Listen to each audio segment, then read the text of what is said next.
Welcome back to the Happy Dragon Hammer fun time. That's not right. Happy, Martian. yeah. I was gonna say, was it Happy Martian Dragon Hammer cast? There we go. Nailed That's it. yeah, always good.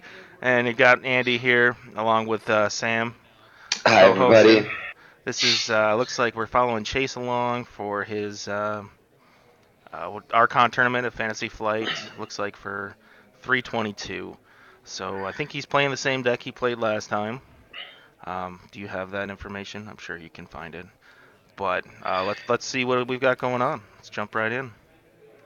Yeah, first game against another Shadows, Sanctum, and Untamed, it looks like.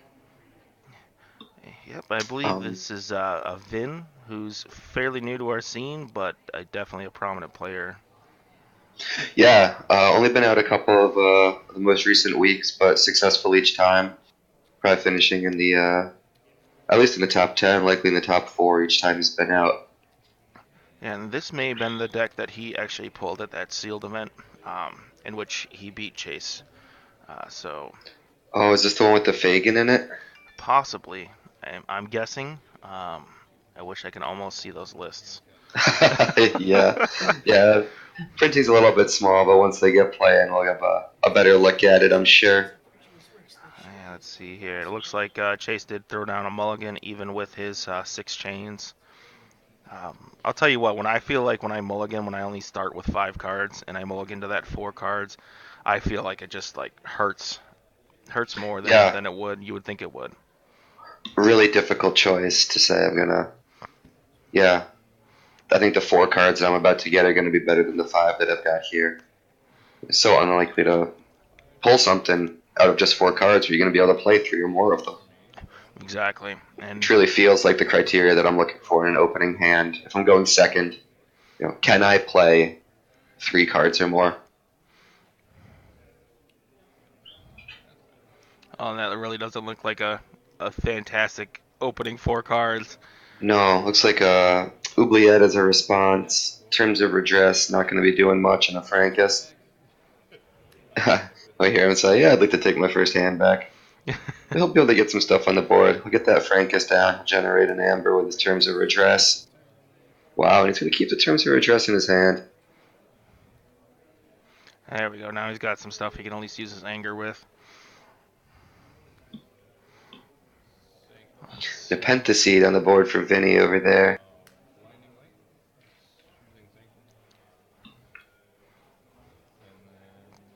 Quick amber there. Stun that Frankus. Sequus and Protectrix. Both of those very much killable by the Frankus, but it's going to have to unstun it first. There we go. Throwing down a smash to stun the Sequus. You definitely don't want that thing reaping. No. Yep, and Anger on the Troll to kill the Protectrix. Troll will take the 5 damage there, but always a threat. Leaving that Troll sitting there with damage because he can heal it up so quickly just by reaping. Down to 2 chains already. Moving through those chains quickly. Yeah, I'll tell you how the one deck I have with chains on it, I've played with it at 6 chains, and I didn't feel like it affected me much. But once you start getting it up in that power level 2, we'll see how that goes. Yeah, like you were talking about, once you're over 7 chains, that difference of 2 cards, even when it's just on one hand, on that opening hand like it was for Chase in this game, it feels very impactful. It feels like it's really limiting what you're able to do each time.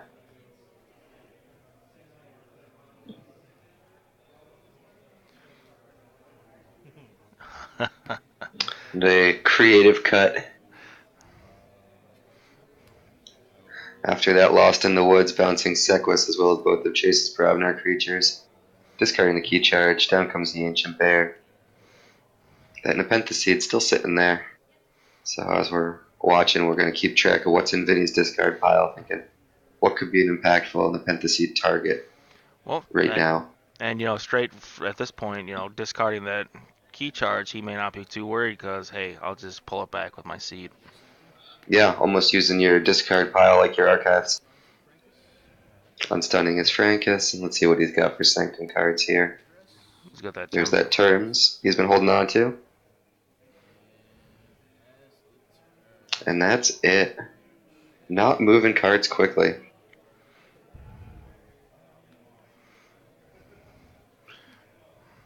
But keeping a little bit of pressure.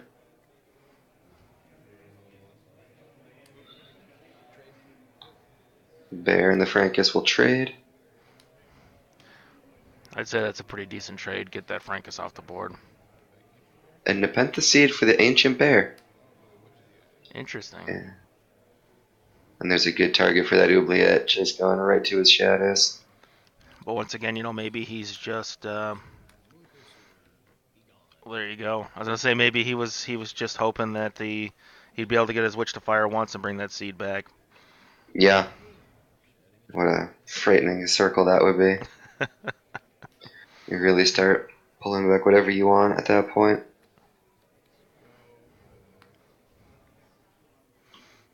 Bear, a great resource for killing these Moon Cursors for free. That Assault 2 will trigger before the Moon Cursor deals any damage. Take him right off the board. But Vin not seeming to look for that. Say, kind of got a peek at his hand. I don't think he's got a whole lot of Untamed left there. A whole hand of shadows. Shadows. Yeah. And a Vault Keeper. Gonna negate the steal.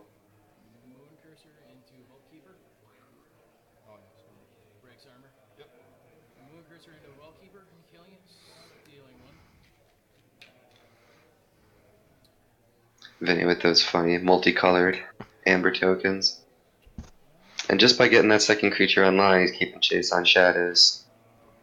Even without playing any cards. I was saying, it looks like we're gonna have a big shadows turn here. Ooh, Pawn Sacrifice gonna clean that up really nicely. Steal that amber right back.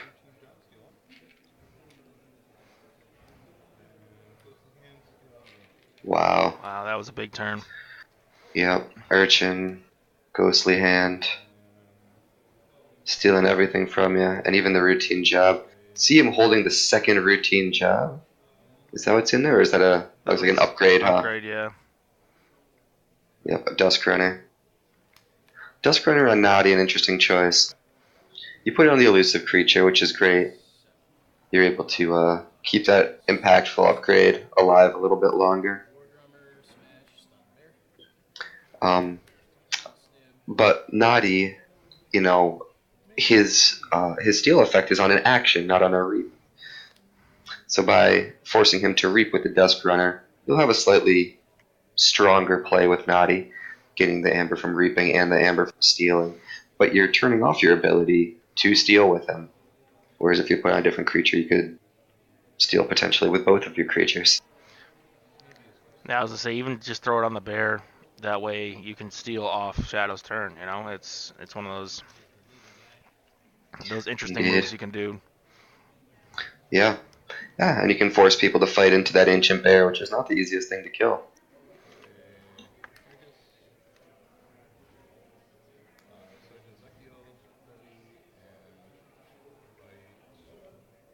An opportunity here. He takes it, kills off the squib before it can steal any, or destroy any of his amber. Oh, he had one. So it destroyed one amber. Frank is unable to capture. An interesting choice, knowing that he wouldn't be able to capture, to not play that Zachiel. I guess the bear was stunned, huh? Yeah, it is stun. But you could have used it as an opportunity to at least pull stun. Yeah. But this way, it did get rid of got rid of the grenade snib on his own terms, which is always a good thing to do. Yep. Yeah, we talked about last week. Always worthwhile to mitigate the effect, that destroy 2 amber effect off the grenade snib. And looks like another snib, another smash, stunning more and more each time. And opting to stun the Frankus.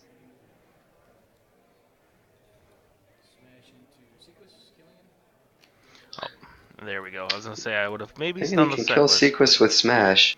Oh, Banner of Battle. There you yes. go. I didn't see that one come down. I thought, I'm not sure if that math is going to work for you.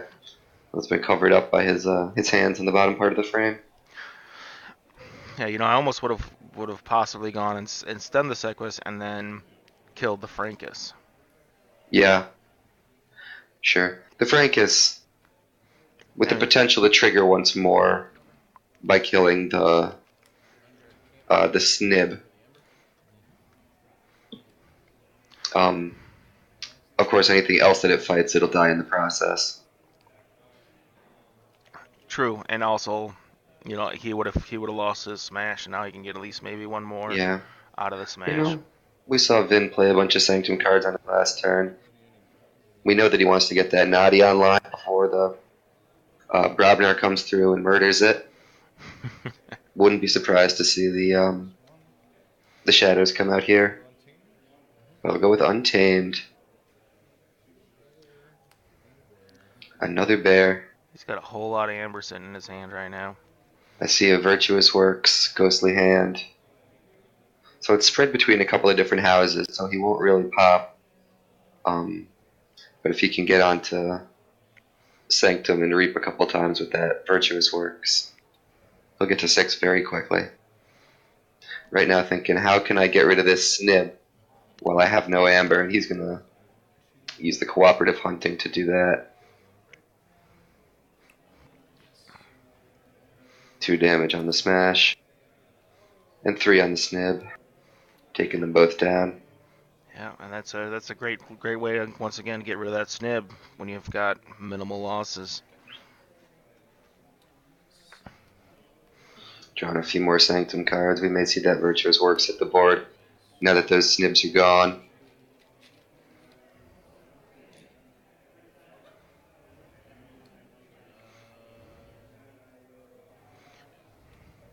We see him shuffling that Virtuous Works to the front of his hand.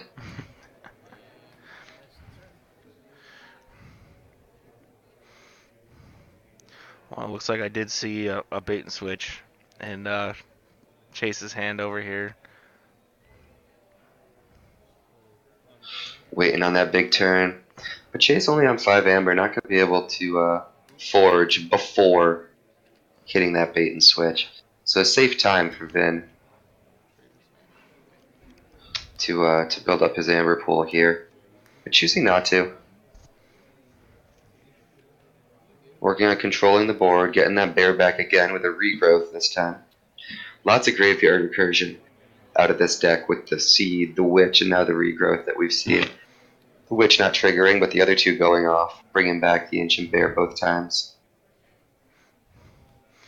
I know he's working almost a quasi bear flute without a bear flute.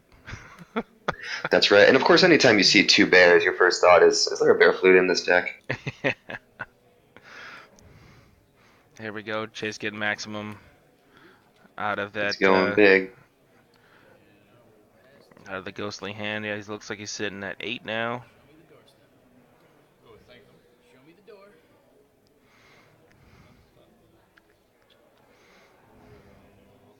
Oh, he's got As 2 virtuous promised, works.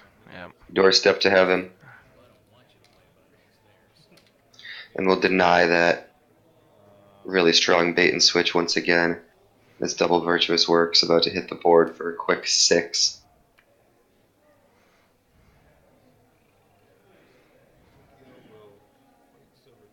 And choosing to kill there.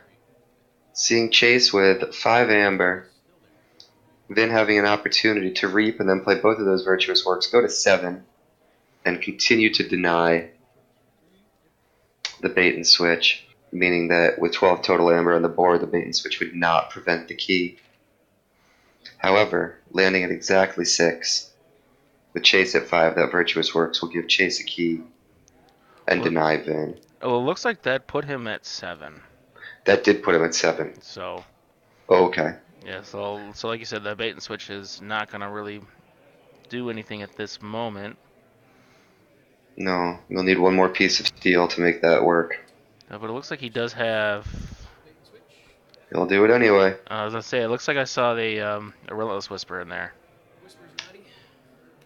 There you You go. called it.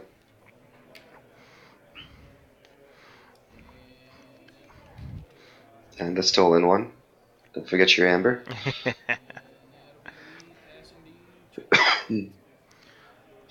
Now, I mean that bait and switch there, you didn't get the full massive effect everybody hopes to get, but this was able to put him down just to one, get him to 6, be able to steal that additional.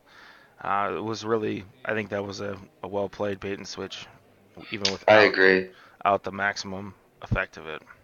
I agree. Uh, a key tension in Keyforge is how long are you holding cards, and very impactful cards like a bait and switch have a tendency to stick in your hand. Um, and finding ways to get them out where they're going to be effective without playing greedy can be a hard thing to do sometimes. It can feel like a particularly skill testing element of this game.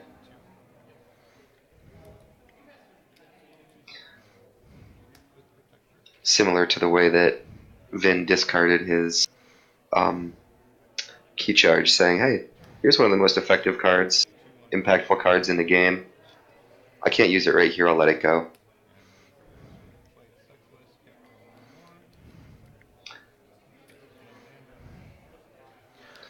Oh, And taking Chase down to 5, denying the key again. and put Meanwhile, himself. going up to 7 himself. Yeah, that's 7 or 8. Perhaps more. Reaping with the Protectrix to go to 6, terms of redress to go to 7.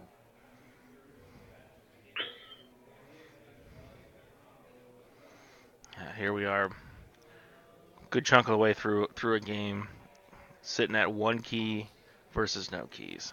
These decks are definitely battling it out. They are. And at the same time, we've seen Vin take over the board with no creatures in Chase's hand. Yep. We've seen the bait and switch played. We've seen the doorstep to heaven played. We know that the opportunity to deny big plays is gone for both of these players. And if Chase isn't able to take over the board and get back into this game by capturing and stealing small amounts, it's going to be over very quickly.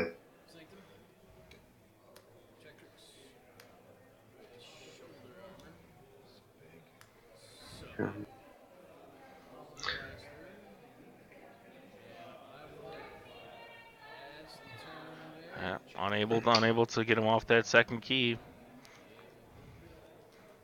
putting him just at 6 once again. Yep. And with Frankus on board, well, the shoulder armor will protect that Protectrix, denying the steal, but the routine job. Yep, I'll say that's Saying, have we 2. seen the other one? Oh, yeah. About 15 minutes ago, Chase.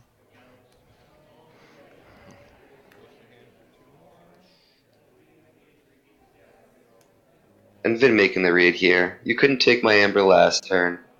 You probably can't take it this turn. I'll build as high as I can. Let's see what happens. Toying with the idea of that poison wave. He's going to keep it in his hand.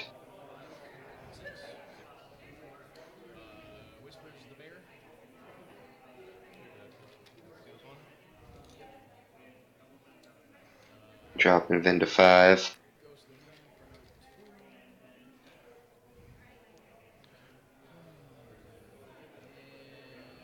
Looks like he might be able to get past this key. Yeah, he'll drop Vin to 5. He'll deny the key for one more turn. And he may even be able to forge one of his own. We'll see if Vin will stick with this read thing. You can't take more than 1 or 2 off of me. I'm just going to go big. Choosing Untamed. Reaping with the Bear. He's back at 6. And Inca the Spider. Another Another bear. bear. A life web. Not triggering, but gaining the 1. And Going to 7. Life Web is one of those hard cards to get to pull off. It is another one that can sit in your hand waiting for the perfect opportunity. And being able to make the play to throw it away for the free amber. A smart move. And Chase with 2 raiding knights in his hand, he's going to deny this key once again.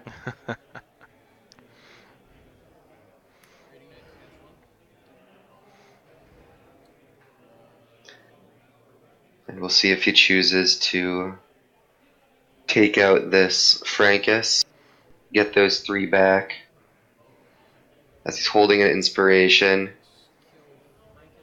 and he's forgotten to use his potion of invulnerability. Yes, definitely. Those have sat there the whole time, taking 4, maybe thinking, I can just heal this up with my blaster.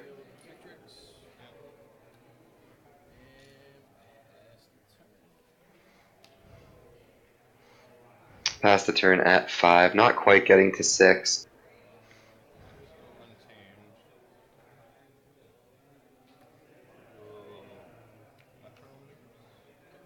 Ooh, nocturnal maneuvers to get that amber, and every amber at this point, moving him closer and closer to that key.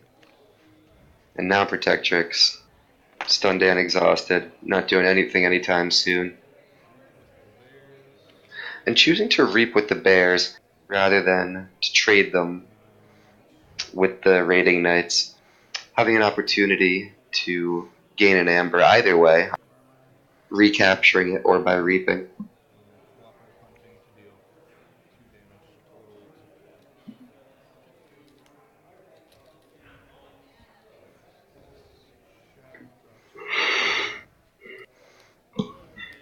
All right, so it looks like we got Ben at what?